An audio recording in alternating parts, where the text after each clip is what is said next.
Is it better to rent than to buy a property in Singapore? If you're currently renting or staying with your parents and not sure if you should get your first property, this video is for you.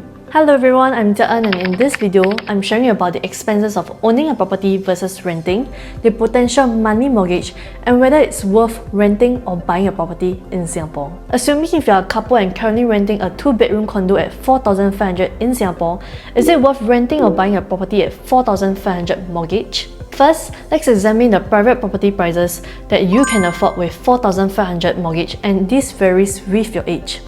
You can own a property with the rental amount that you are paying, while continue paying 4,500 in rent and help your landlord pay off their mortgage. Renting is purely an expense with no price appreciation potential, while owning a property gives you a chance to enjoy the price appreciation and let your money work harder for you via property. So, let's explore these 3 scenarios to see whether it's worth switching from renting to owning a property. And in these 3 scenarios, I will be assuming that you have no debts, a 55% total debt servicing ratio (TDSR), and a 75% loan to value (LTV) ratio. I will also be using a fixed interest rate of 3%, which is reasonable given that the current bank rates are around 2.8 to 2.85%. In scenario 1, which is also the best case scenario, if you're aged 35 years old and younger, you will be able to loan up to 30 years with a total loan of $1.069 million, which allows you to buy a property worth up to $1.425 million. And in scenario 2, if you're aged 45 years old and with a 20 years lease duration, you will be eligible for lesser loan up to $813,000, which allows you to buy a property worth up to $1.085 million. Lastly, in scenario 3, in 55 years old, with a 10 years lease duration, you can consider a property price worth up to $625,000, which makes it very challenging for you to buy a private property as most condos are priced above $1 million. This highlights the importance of buying a property when you are younger, as it will become more difficult as you age. From the possibility of being able to own a property worth $1.425 million at age 35 years old and below, you might not be able to own a private property at age 55 given the same rental amount of $4,500 because you are caught up by your age and private property prices. Next, is renting or buying a property a better choice in Singapore? Do you know that paying a $4,500 mortgage does not equate to a $4,500 expense like renting?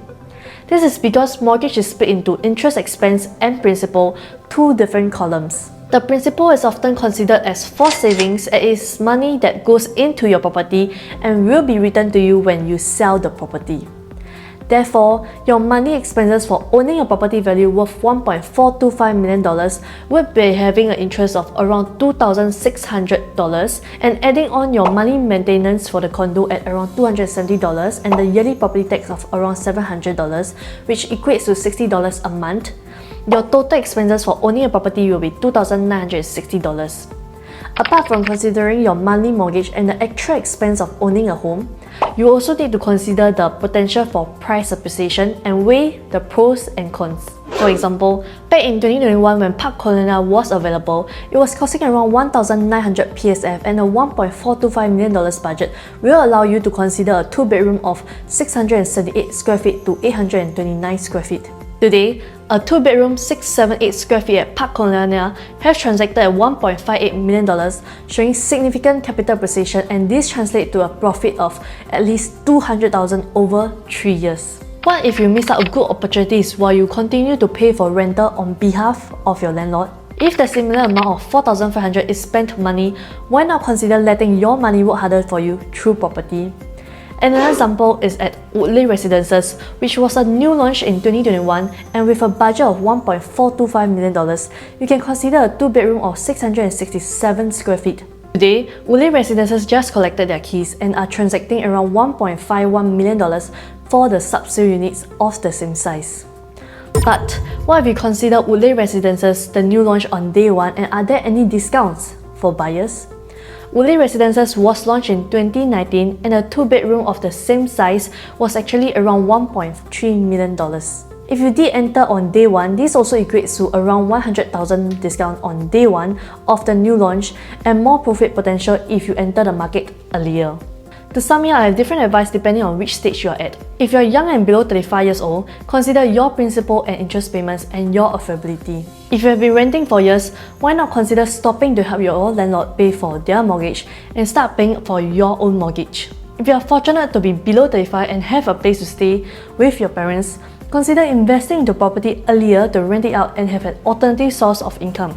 And if you already own a property, consider maximizing your asset potential by upgrading to a larger or newer property with a better price appreciation potential. I advise you to swap your property to a bigger property or a newer development with a faster capital appreciation potential so that you can repeat the same profit cycle. Do reach out to me if you require any advice on buying your property, and I'll see you in my next video. Bye bye!